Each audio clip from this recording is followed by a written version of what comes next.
누가복음 3장 15절부터 22절.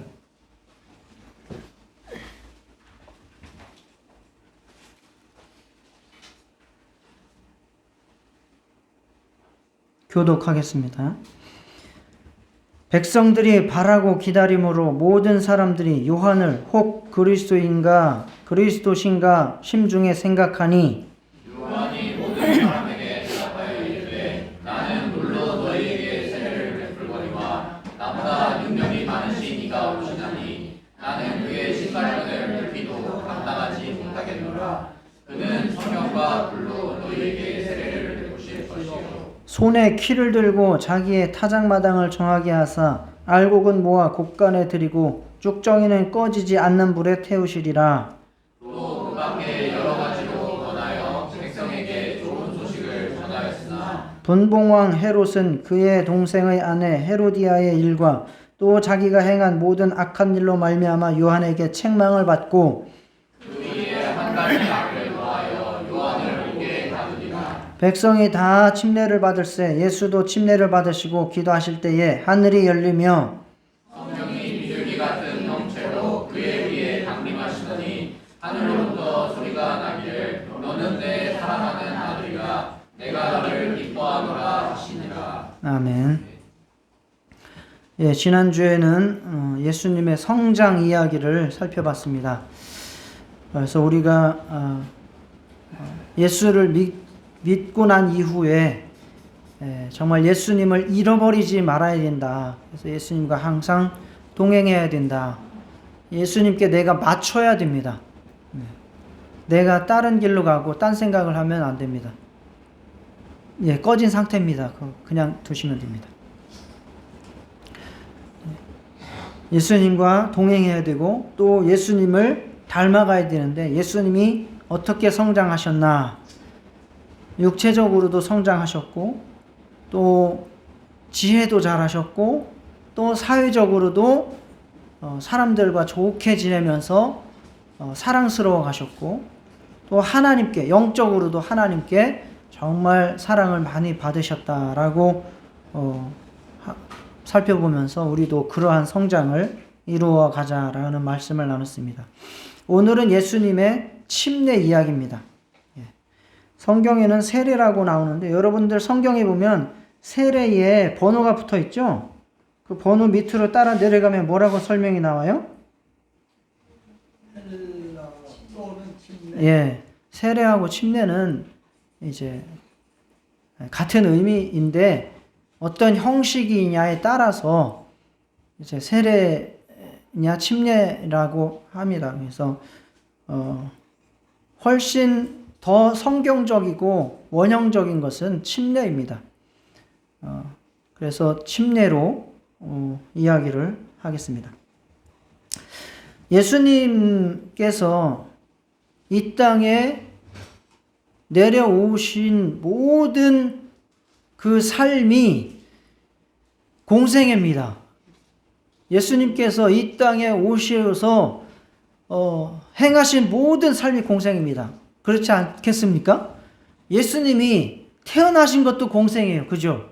한 살 때 기어다닌 것도 공생이에요. 예수님이 행한 게 사적인 게 있을까요? 없어요. 예수님은 3살 때 똥 싼 것도 공생이에요. 그렇지만 다 공생애지만 이제 좁은 의미로 따질 때에 우리가 예수님의 공생애를 예수님께서 침례를 받으시면서부터 부활 십자가에 달려 돌아가시고 부활 승천하실 때까지를 우리가 공생애라고 일반적으로 말을 합니다. 그렇게 이해를 하시고 예수님께서 공생애를 시작하시기 전부터 예수님을 메시아로 드러내야 되는 사역을 맡은 침례 요한은 열심히 사역을 하고 있었습니다. 광야의 빈들에 나가가지고 정말 말씀으로 기도로 무장하고 경건을 키워가지고 이제 어느 날 돌아와서 하나님의 말씀을 선포하면서 예수님께로 영혼들이 돌아올 수 있도록 그렇게 만들었습니다. 그래서 그의 사역을 한마디로 정리하라면 요한의 침례입니다. 요한은 회개의 침례를 선포함으로써 메시아, 즉 예수 그리스도께서 오실 길을 예비했습니다.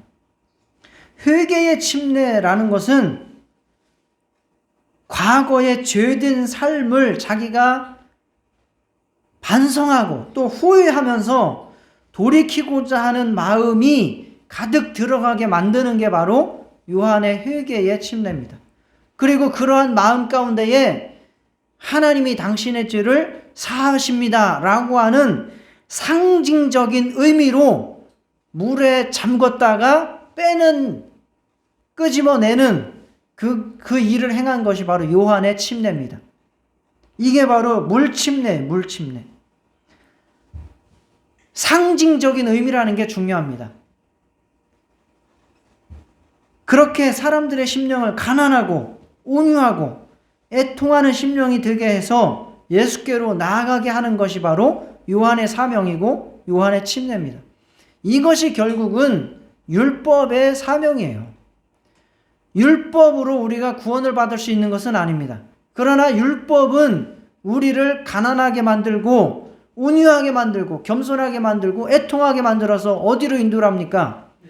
예수께로 인도하는 겁니다. 우리가 율법 앞에서 그렇게 심령이 가난해질 수밖에 없는 것은 죄인이기 때문에 그래요. 우리가 죄인이 아니라면 우리는 율법 앞에서 떳떳하고 아주 당당하게 나아갈 수 있을 겁니다. 그러나 우리는 다 죄인이기 때문에 율법 앞에서 그렇게 가난해지고 고개를 숙여야 되고 무너질 수밖에 없죠. 그런 상태가 되어서 결국은 예수께로 나아가야 우리가 온전한 이제 하나님의 은혜와 사랑을 경험하게 됩니다. 그 일을 마지막 율법, 마지막 선지자로서 사명을 감당한 것이 바로 침례 요한입니다. 그래서 그는 자기가 한계를 가지고 있다는 것을 너무 잘 알았습니다. 그래서 자신이 행하는 그 물침례, 회개의 침례의 한계를 알고 그것과 비교해서 그것과 대조해서 예수님이 주실 침례를 소개를 하고 있습니다. 그래서 예수님의 침례는 바로 성령과 불로 침례를 주신다고 말씀하고 있습니다. 그리고 몸소 예수님께서 친히 자기가 침례를 받으셨어요. 그죠? 오늘 우리가 침례 받은 거 읽었잖아요. 침례를 받으셨어요. 그것은 예수님께서 우리에게 그 삶이, 예수를 믿는 삶이 어떻게 살아야 되는 건지를 먼저 모범으로 보여주시기 위한 침례입니다. 그래서 우리는 예수님께서 성령과 불로 침례를 주실 때에 우리 안에 진정한 영적인 변화와 체험이 일어나게 된다는 것을 알게 되고, 그리고 예수님께서 몸소 받으신 그 침례가 우리가 어떻게 살아야 되는지를 보여주는데 그것을 깨달을 수 있는 이 시간 되시기를 주의 이름으로 부탁을 드립니다. 자, 요한은 자신이 베푸는 물 침례와 비교해서 예수님께서 주시는 침례는 성령으로 침례를 베푸실 것이다 라고 말씀하고 있습니다. 누가복음 3장 16절, 요한이 모든 사람에게 대답하여 이르되 나는 물로 너희에게 침례를 베풀거니와 나보다 능력이 많으신 이가 오시나니 나는 그의 신발끈을 풀기도 감당하지 못하겠노라. 그는 성령과 불로 너희에게 침례를 베푸실 것이요. 여기에서 성령으로 침례를 베푸신다라고 말씀을 하고 있습니다. 자, 사도행전 1장 5절에서도 바로 이것을 다시 반복해서 말씀을 했는데, 요한은 물로 침례를 베풀었으나 너희는 몇 날이 못되어 성령으로 침례를 받으리라 하셨느니라. 사도행전 1장 5절에 예수님께서 이렇게 말씀하셨다라고 우리에게 증거하고 있습니다. 그러니까 인간이 아무리 자기의 죄를 씻고 싶고 버리고 싶고 정말 새로운 인간이 되고 싶어도 인간의 물침례로는, 율법으로는 가능하지 않다는 얘기입니다. 인간이 할 수 있는 최선을 다 해야겠죠. 그러나 그것을 이룬다 할지라도 하나님께서 하시지 않으면 우리는 죄를 씻을 수 없습니다. 우리의 영혼이 구원받을 수 없고 새로워질 수 없다는 이야기입니다. 그래서 스가랴 4장 6절에 이미 말씀하고 있습니다.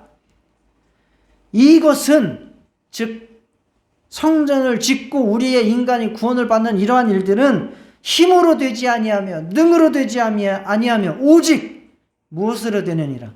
나의 신으로. 옛날 성경에는 영으로, 개역 개정판에는 신으로, 나의 영으로 나의 신으로 되느니라 라고 말씀하고 있습니다. 요한의 침례는 인간을 가난하게 만들고 무너지게 만들고 온유하게 만들고 겸손하게 만들고 애통하게 만드는 일을 했다면, 예수의 침례는 성령으로 말미암아 그 영혼을 구원하는 일, 새롭게 만드는 일을 하시는 겁니다. 그것이 바로 예수님께서 베푸시는 성령 침례입니다. 자, 어떤 부자가 왔다가 갔어요. 부자가 왔다가 예수님의 말씀을 순종하지 못하고, 즉 구원받지 못하고 돌아가는 일이 있었어요. 그죠? 그랬더니 제자들이 뭐라 그래요? 그러면 누가 구원을 받을 수 있습니까? 라고 물었어요. 그때에 예수님께서 하신 말씀이, 부자는 구원받기가 얼마나 힘든지 낙타가 바늘귀를 통과하는 것보다 힘들다.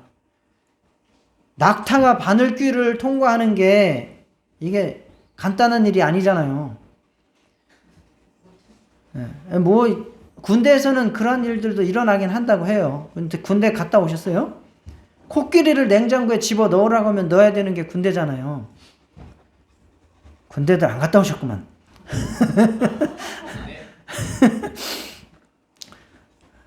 어쨌든 불가능한 일이다 말이죠. 불가능한 일이에요. 그런데 예수님께서 뭐라 그러세요? 그러면 누가 구원을 받을 수 있습니까? 그랬더니 사람으로는 할 수 없지만 하나님으로서는 다 할 수 있느니라. 그러니까 사람으로 할 수 없는 일들을 하나님께서 하시는데, 그것이 하나님의 구원이요, 하나님의 은혜요, 하나님의 역사입니다. 우리가 세상과 다른 것은, 교회가 세상의 다른 기관과 다른 것은 세상에서 할 수 있는 최선을 다해서 안 되는 것이 하나님의 은혜로 말미암아, 하나님의 성령의 역사로 말미암아 이루어지는 것을 사모하는 것이 바로 교회고, 그러한 일이 이루어지는 것이 교회입니다. 그것을 믿고 교회에서 하나님의 은혜 받고 구원받고 하나님의 능력 받으시기를 주의 이름으로 축원합니다. 이미 이러한 일들은 구약에서도 예언이 다 되었던 일이에요. 에스겔서 36장 25절 26절 보세요. 맑은 물을 너희에게 뿌려서 너희로 정결하게 하되, 곧 너희 모든 더러운 것에서와 모든 우상 숭배에서 너희를 정결하게 할 것이며, 여기까지는 바로 25절은 물침례를 말하는 거예요. 그리고 26절 보면 또 새 영을 너희 속에 두고 새 마음을 너희에게 주되 너희 육신에서 굳은 마음을 제거하고 부드러운 마음을 줄 것이며. 그러니까 요한의 침례는 필요 없고 예수의 침례만 필요한가요? 아니요. 요한의 침례도 반드시 필요하고 거기 위에 예수님께서 주시는 성령의 침례도 필요하다는 겁니다. 정말 우리가 나는 죄인입니다 라고 나를 인식하고 내 죄를 깨달으면서 물속에 들어가서 나를 죽이는, 내가 할 수 없다는 것을 고백하는 물침례도 받아야 될 뿐만 아니라, 또 새 영이 우리 안에 들어와서, 즉 성령께서 우리 안에 감동하시고 충만히 임하셔서 우리가 새로워지는, 죄가 사함을 받고 영적으로 거듭나는, 그래서 우리가 새 사람이 되어서 새 마음이 생기고 새로운 인간으로 태어나는 그러한 변화도 우리에게 반드시 필요하다라는 사실을 이미 구약에서부터 말씀을 하고 예언을 하셨습니다. 자, 이 성령으로 받는 침례에 대해서 고린도전서 12장 13절에 잘 설명해 주고 있습니다. 다 같이 읽어보겠습니다. 고린도전서 12장 13절입니다. 시작. 우리가 유대인이나 헬라인이나 종이나 자유인이나 다 한 성령으로 침례를 받아 한 몸이 되었고 또 다 한 성령을 마시게 하셨느니라. 예. 물침례는 이스라엘에서 구약의 율법 받은 사람들만이 주로 받았다면 이제 예수님께서 주시는 침례는 성령이 우리 안에 임하시는 것인데 유대인이나 헬라인이나 종이나 자유인이나 다 구별이 없이 다 성령을 마셔서 그래서 침례를 받게 된다. 그래서 한 몸, 한 성전, 한 교회 예수의 몸을 이루게 하신다. 그래서 우리는 예수의 침례를 받아 정말 성령으로 충만한 자가 되고 그래서 예수의 침례를 받아 온전히 하나님의 자녀로 변화되고 성령의 침례를 받아 정말 이제 온 예수의 몸으로서 한 성도가 된다라고 말씀을 하고 있습니다. 그렇게 함으로써 물침례는 인간이 할 수 있는 최선을 다하는 것이라면 예수의 침례, 성령으로 우리가 받는 예수의 침례는 믿음으로 받는 침례는 완전히 새로운 영으로 거듭나는 것을 말합니다. 에베소서 4장 23절 24절 오직 너희의 심령이 새롭게 되어 하나님을 따라 의와 진리의 거룩함으로 지으심을 받은 새 사람을 입으라. 우리가 예수의 침례, 성령으로 침례를 받아 새 사람이 되는 것입니다. 이것이 바로 구원이고 거듭남입니다. 자, 하나님 앞에서 우리의 죄악과 정말 우리의 영이 죽은 것을 깨닫고 인식하고 예수께로 나아가 은혜와 정말 성령을 간구하시기를 주의 이름으로 축원합니다.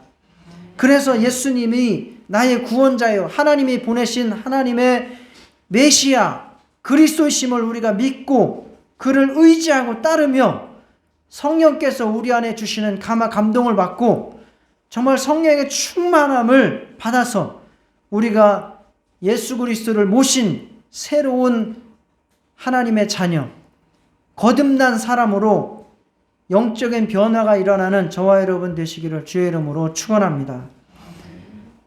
너무 어렵다고 어떻게 해야 되냐고 어떻게 해요? 말씀을 그냥 그대로 믿으시면 돼요. 말씀을 그대로 믿으시면 돼요. 성경 말씀 그대로 믿으시고 목사가 앞에서 설교하는 거 그대로 믿으시면 돼요.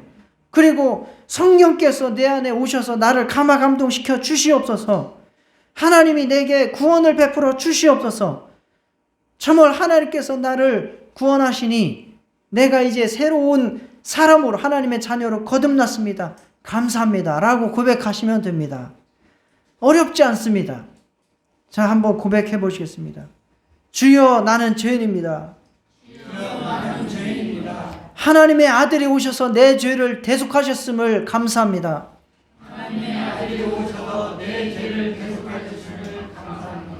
성령께서 내 안에 임하셔서 나를 인도하여 주시옵소서. 할렐루야.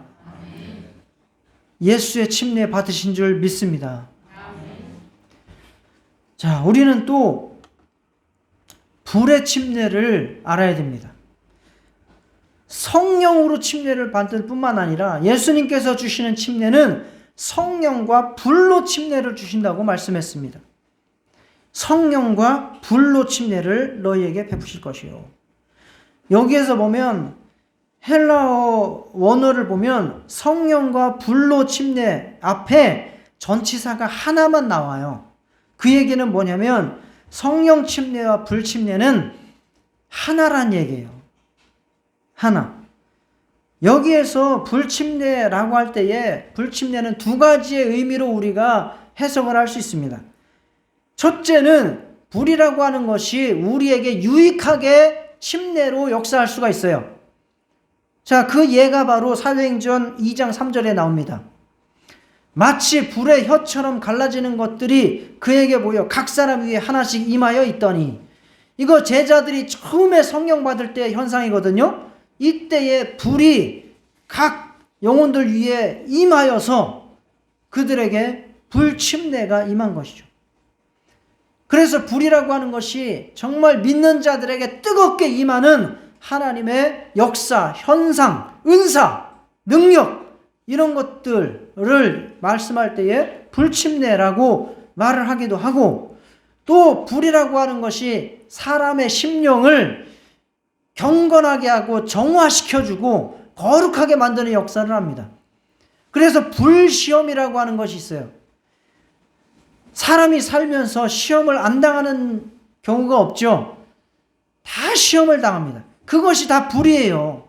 우리에게 불이 오는 거예요. 그러나 불이 왔을 때에 그 불을 우리의 영혼에 유익하게 사용하시기를 축원합니다.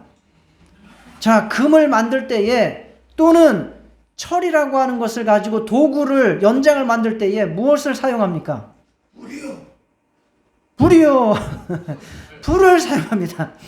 불로 말미암아 그 물체를 뜨겁게 가열을 해서 녹여서 불순물을 제거하지 않습니까? 그리고 그 원하는 모양으로 때려가지고 두들겨 패서 칼을 만들든 도끼를 만들든 숟가락을 만들든 하지 않습니까? 그 가공이라고 하는 게 다 그러한 작업 아닙니까? 금속도 가공이라고 하는 것이 열을 가해가지고 깎아내고 열을 가해가지고 다른 형태로 주조를 하고 다 그런 것이죠. 자, 그래서 불이라고 하는 것은 그렇습니다. 우리에게 시험이 오거든, 이 불시험이라고 하는 것이 오거든, 그것을 통해서 내 영혼을 더욱더 정결하게 만들고 불순물을 제거하는 그러한 그 불의 역할을, 기능을 잘 사용하시기를 축원합니다. 그것이 바로 불침례의 한 가지의 기능에 대한 설명입니다. 그러나 또 한 가지는 불은 심판을 의미합니다. 불은 심판입니다. 그래서 마지막 날에 하나님께서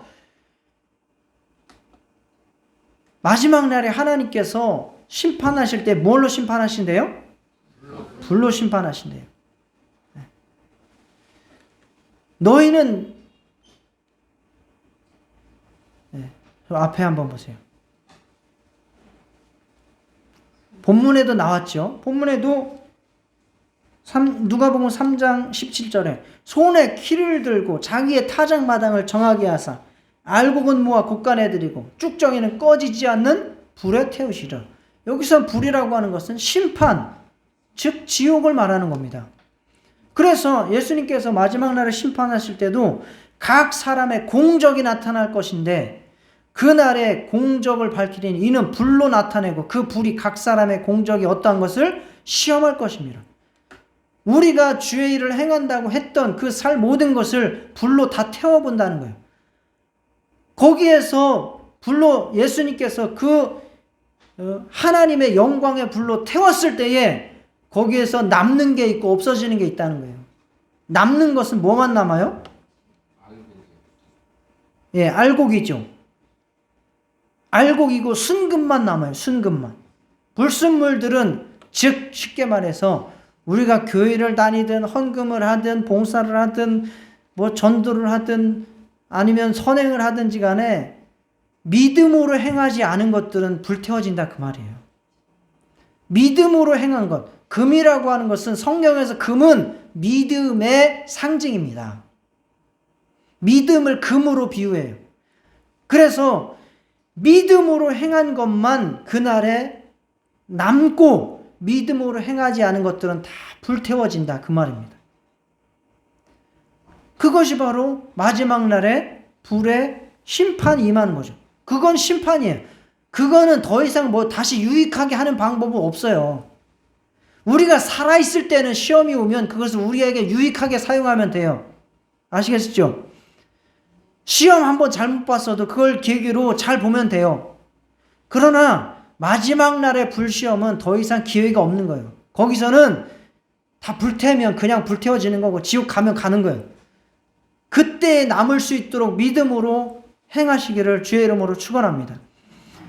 요한복음 4장 35절에도 너희는 넉 달이 지나야 추수할 때가 이르겠다 하지 않았느냐. 그러나 나는 너희에게 이르노니 너희 눈을 들어 밭을 보라. 휘어져 추수하게 되었도다. 그래서 추수하는 그 역사, 그것이 바로 예수님께서 우리에게 오신 불침례의 역사입니다.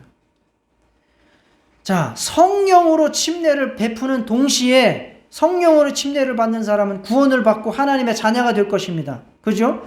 그러나 성령 침례를 받지 않는 사람은 즉시로 무슨 침례를 받은 거예요?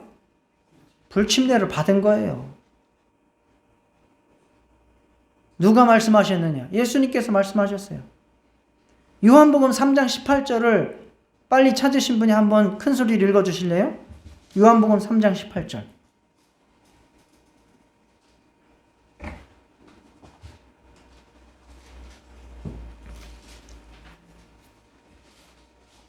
그를 믿는 자는 심판을 받지 아니할 것이요 믿지 아니하는 자는 하나님의 독생자의 이름을 믿지 아니함으로 벌써 심판을 받은 것이니라. 네. 믿는 자는 어떻다고요? 심판을 받지 않는다. 그러나 믿지 않는 자는 벌써 이미 뭐 했다고요? 심판을 받은 것이니라. 믿지 않는 사람은 이미 불침례를 받은 거예요. 그 상태에 있는 거예요. 그래서 성령과 불로 침례를 준다는 것은 확실하게 이 사람이 구원을 받는가 아니면 심판을 받는가를 확정짓는 침례예요. 그들이 다시 자기가 불침례 가운데 있다는 것을 알고 회개를 하면 그는 다시 성령으로 침례를 받는 역사가 있을 수 있습니다. 살아있을 때. 그래서 우리가 전도를 하고 영혼들에게 교회에 나오라고 말을 하는 거죠. 그래서 이러한 일들은 영적으로 너무나 분명하게 확실하게 구분이 되기 때문에 예수님께서 우리에게 뭐라고 말씀하시냐? 나는 내가 불을 땅에 던지러 왔다고 말씀했습니다. 예수님은 불 지르러 오셨어요. 내가 불을 땅에 던지러 왔노니 이 불이 이미 붙었으면 내가 무엇을 원하리요? 즉 예수님께서는 성령으로 구원받게도 하시고 불을 던져서 심판받을 자들의 심판을 받게도 하신다는 거예요. 그래서 이 세상에서는 성령 침례를 받는 사람과 그렇지 못하고 불침례를 받는 사람이 구별돼요. 그래서 이 세상에서는 믿는 자와 믿지 않는 자 간에 싸움도 분쟁도 일어나게 된다라고 말씀을 하고 있습니다. 누가복음 12장 51절에 내가 세상에 화평을 주려고 온 줄로 아느냐? 내가 너희에게 이르노니 아니라 도리어 분쟁하게 하려 함이로라. 예수님은 화목의 화평의 하나님이신데 어떻게? 그러나 성령 침례와 불침례는 어쩔 수 없이 이렇게 구분이 되어지고 인간도 마찬가지로 하나님의 자녀와 마귀의 자녀가 구분되어져서 이 세상에서도 그러한 분쟁이 일어날 수밖에 없다라고 말씀을 하고 있습니다. 이것이 무서운 거예요. 얼마나 가는 길이 다른지를 깨달으시기 바랍니다. 이미 불이 땅에 던져졌습니다. 즉 추수 때가 시작이 됐다는 것입니다. 알곡은 모아 곡간 안에 들어갈 것입니다. 성령 침례를 받은 사람들. 그렇지 않은 자들은 가라지가 되어서 영원한 불에 던져서 태움을 받게 될 것입니다. 정말 이 시간 우리와 함께 예배하는 우리 모든 성도님들 성령 침례로 말미암아 알곡되신 것을 축하하며 감사를 드립니다. 이 세상에서 혹시 시험이 찾아오거든 그것을 자기에게 정화의 기회로 더 나에게 있는 불순물을 제거하는 기회로 삼으시기를 축원합니다. 그리고 추수의 날 정말 불침례 가운데서 완전히 벗어날 수 있는 저와 여러분 모두 되시기를 주의 이름으로 부탁을 드립니다. 자, 예수님께서는 이렇게 요한이 예수님의 침례에 대해서 설명을 했습니다. 그리고 예수님께서는 요한에게 나아가셔서 자기가 침례를 받으셨어요. 요한에게. 이것이 사실은 아이러니예요. 예수님은 죄가 있는 분이에요? 없는 분이에요? 없는 분이에요. 그런데 굳이 왜 침례를 받으셨을까? 이 땅에 인간으로 오셨으니까. 맞습니다. 인간으로 오셔서 인간이 행할 그 모범을 보이신 거예요. 이건 신학 박사만 아는 건데.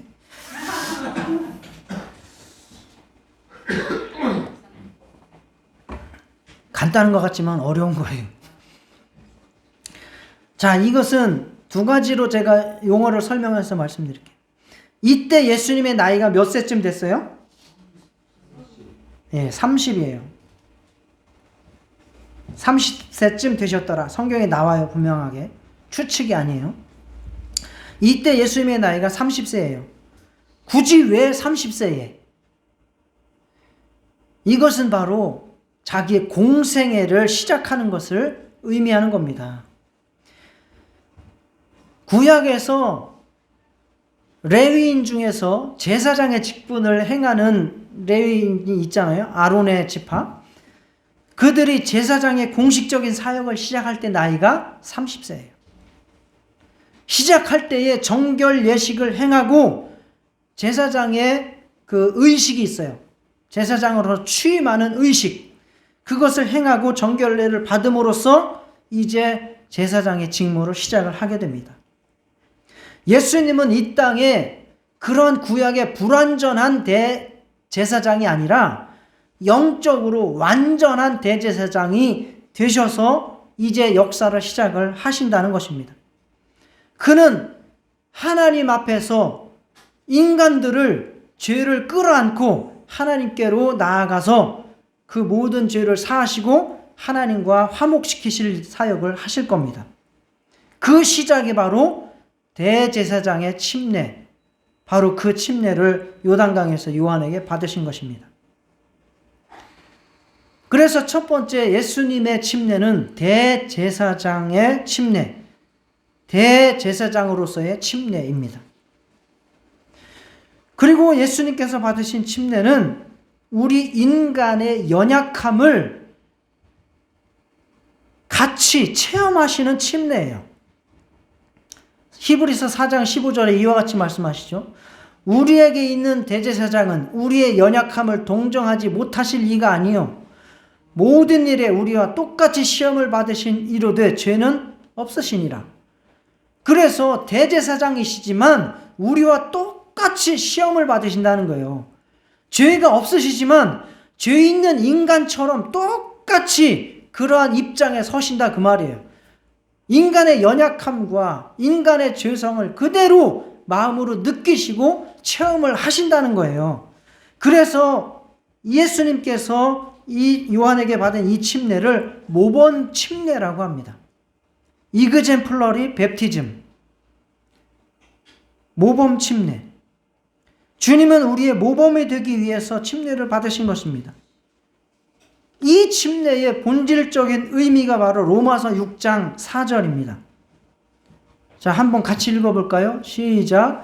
그러므로 우리가 그의 죽으심과 합하여 침례를 받음으로 그와 함께 장사되었나니 이는 아버지의 영광으로 말미암아 그리스도를 죽은 자 가운데서 살리심과 같이 우리로 또한 새 생명 가운데서 행하게 하려 함이라. 여러분들도 다 침례 받으셨죠? 아니면 세례라도 받으셨을 거예요. 우리가 그 세례를 받는 의미가 바로 이런 의미고 예수님께서 침례를 받으신 그 의미가 바로 이러한 의미가 있다는 것입니다. 즉 중요한 단어가 바로 합하다는 합하다. 우리가 예수를 믿는 순간 예수님께서 죽으심과 함께 우리도 같이 옛사람을 장사 지내는 거예요. 그리고 예수님께서 부활하시는 그 순간 우리도 그 의로움에 같이 연합해서 합해서 의로운 자로 하나님의 자녀로 다시 태어나는 것입니다. 그것이 바로 우리가 받는 침례예요. 그것을 미리 예수님께서 모범적으로 보여주신 겁니다. 그래서 원래 침례를 하려면 한 사람 침례 받을 사람하고 땅 파고 삽 가지고 땅 좀 파고 그래서 여기 들어가세요. 당신 죽습니다. 그리고 삽으로 다시 묻어. 한 10분 정도 있다가 이제 끄집어내 주세요. 그래서 다시 흙 파고 이렇게 끄집어내면 진짜 침례의 의미가 그대로 전달이 될 거예요. 이제 내가 완전 죽었구나. 그랬다가 내가 다시 예수님으로 살았구나. 그게 바로 침례의 의미예요.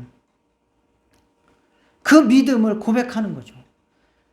그래서 땅이라고 하는 것이 결국은 지평선, 수평선이잖아요. 그래서 우리가 어디에서 침례를 해요? 물. 지평선이나 수평선이나 같은 의미잖아요. 마지막 맨 위에 물 속에 잠그는 거예요. 잠그면서 뭐 어떻게 해요? 예수 그리스도와 함께 죽고 끄집어내면서 어떻게 해요? 예수 그리스도와 함께 살았노라 라고 선포하는 겁니다. 바로 예수님께서 인간이 어떻게 구원을 받고 새로워질 것인지 그리고 새 삶을 살 것인지에 대해서 모범을 이 침례를 통해서 보여주신 것입니다. 우리가 받는 물침례는 요한의 물침례가 아닙니다. 우리가 성령으로 받은 그 성령 침례, 예수님이 받으신 침례, 그 침례를 모범으로 해서 받는 거예요. 아시겠습니까? 예수님께서 받으신 침례를 모범으로 성령으로 침례를 받는 것입니다. 즉 우리가 이제 예수를 믿습니다. 이제 내가 새로운 삶을 시작합니다. 라고 하는 것을 만인 앞에서 그리고 하나님 앞에서 고백하고 선포하고 증거하는 순종으로서 침례를 행하는 것입니다. 그래서 이것은 의식이라고 말할 수 없어요. 예수 믿은 이후에 우리가 행하는 가장 중요한 순종이 바로 우리가 받는 침례입니다. 그래서 침례의 의미를 잘 되새기실 수 있기를 축원합니다.